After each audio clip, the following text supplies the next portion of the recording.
Soomaalidu waxa weeyaan dad qab leh ama isla weyn. Sir John Kirk oo ahaa qunsulkii Ingiriiska u fadhiyi jiray jasiiradda Zanzibar sanadkii 1870 ayaa waxa uu ka wareeray sidii awooddii Ingiriisku ay wax aynkaasi u cabsi gelin weyday Soomaalidii.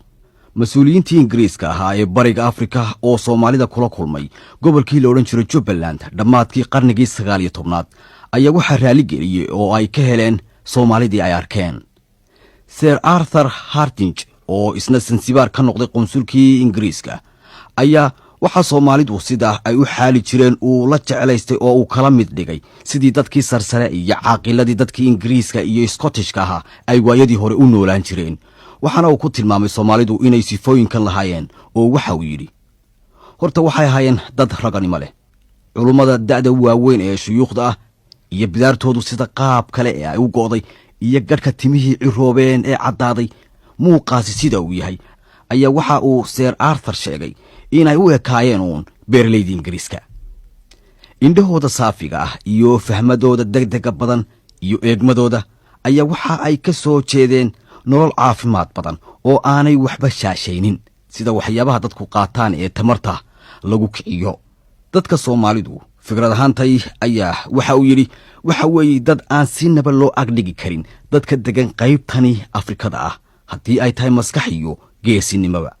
waxa ay Soomaalidu ka yimaadeen dhinaca waqooyiga ah buu yiri iyagii oo duulaan ah markaasay kiciyeen oo ka wadeen dadkii iyaga dhulkaasi ugu horeeyay oo kala ah gaala iyo baajuun.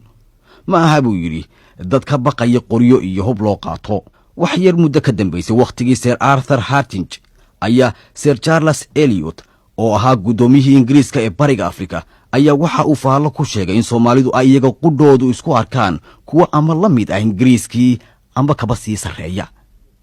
shakhsiyadda qofka Soomaaliga ah uu leeyahay waxay ahayd mid si aan kala go'o lahayn ay uga hadli jireen saraakiishii reer Yurub ee ka shaqaynayay Somaliland oo ay hadal hayn jireen uun amaan iyo ceebiba waa jireen. shakhsiyadda Soomaaligu waxa ay ku sheegeen inay ahayd mid ay isku helinayeen calaamooyin aan meel wada degin, fudayd iyo saldhigasho la'aan, hadalka oo taagtaagan oo sidii dagaal oo kale la moodo. sidaasi darteed Soomaalidii beriyaha cadan soo gali jirtay mas'uuliyiintii Ingiriiska ayaa waxa ay sitaan ee hub ah ka dhigi jiray. waxaa jirtay inaan laba danayn jirin mustaqbalka imani doona cirweynina waa jirtay.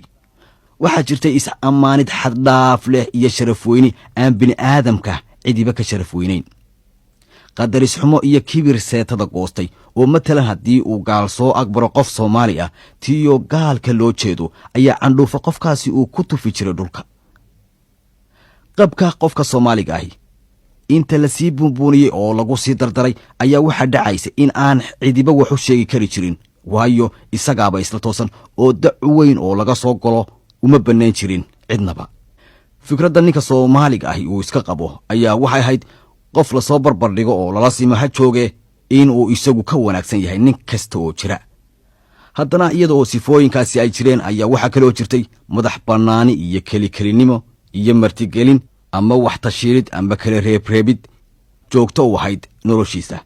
halisi meel ay jirto kama gaban jirin tiyo xataa marmar lagu nafwaayayo oo geesinimo iyo wax uu laha adkaan wax la barbar dhigaa aanay jirin.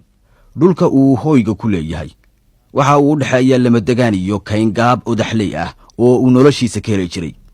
sida lamadegaankaasi loo naasnuugo biyo iyo baadba aad ayuu ugu darnaan jiray oo xeelada yaqaanay. Soomaalidu waxay ahaayeen dad aad iyo aad u dagaal yahaniina iyagoo isticmaalaya tabo lagu hoogo. waxay qaadan jireen gaashaan ka samaysan haraga gariga oo waxay u dagaalami jireen laba iyagii oo ninba wato waramo wax tumaatiya oo af leh iyo bilaawe amba golxad oo inta midi kii kale ku soo maqan yahay ayaa isagiina midii ku taala. waxa ay jeclaan jireen Soomaalidu dagaalada gaadmada ah iyo kuwa gacantaba la isula tago ee kaymaha gaagaaban ee jiqda ah la isku haleelo. Soomaaligani ugu geesinimada badan ee ugu qabka badan ee dagaalyahanka ugu naxariista daran ah ayaa waxa uu awoodi kari jiray inuu sameeyo haddana wax weyn oo gobonimo leh oo waxa uu diyaar noqon jiray inuu dhiigiisa u qubo dhulkiisa. waxa uu dhimani jiray isagoo sidaa u arkaya nafta ka sii gurmaysa oo aan odhan jirin malaha waad dhimanaysaa oo seeftii oo ku taagan ayuu qosol ku dari jiray oo naftu ay kaga bixi jirtay wax yar buu ka warwari jiray nabarrada ku dhacaya nabarradana waxaa lagu dhayi jiray digada geela oo inta ay caabuqaan ayay marka dambe haddana bogsoon jireen ninkii dhulmareenka ahaa ee la odhan jiray kabtan J.H. Speake ayaa isaga oo ka hadlaya Soomaalidii ambaanada u ahaan jiray ee dhulka u kala wadwadi jiray ayaa waxa uu sheegay in dhifdhif mooye aan la arki jirin niman Soomaaliyeed oo aanay nabro ku oolin oo nabarrada qaarkood sida ay u ba'naayeen aad ka yaabaysay sida uu uga kacay saraakiishii reer Yurub ayaa waxay ogaadeen haddii Soomaalida basar adag lagu qabto loona tixgeliyo sharaarada yar ee kulul ay leeyihiin waxay Soomaalidu noqon jireen bay yiraahdeen booliis iyo military wanaagsan inkasta oo marnaba aanay ogolaan jirin in lagu xamaasho oo aanay dhabarka ku soo leexinaynin xagga dhar xirashada Soomaalidu amba military ha ku jiro amba ha ku taagnaado dirayska Ingiriiska amba garan ha xidhnaado amba surwaal gaaban amba dharkii hidaha u ahaa amba toob amba mara khayli ah oo uu ku yaalo shagaarkii sida dharka Scottishka ah oo waliba aad loo jeclaa haddii ay ku taalo shaambadii warshada dharka sameyn jirtay ee Manchester ama marada la soo daray balay milmil ku yaala oo biyo dhooqa leh oo midabka huruud ah yeeshay wax kastaba ha soo gashadee Soomaalidu waxay ahayd dad sida loo qoray ama qaabkoodu ay ishu qabanayso oo dirays qaad fiican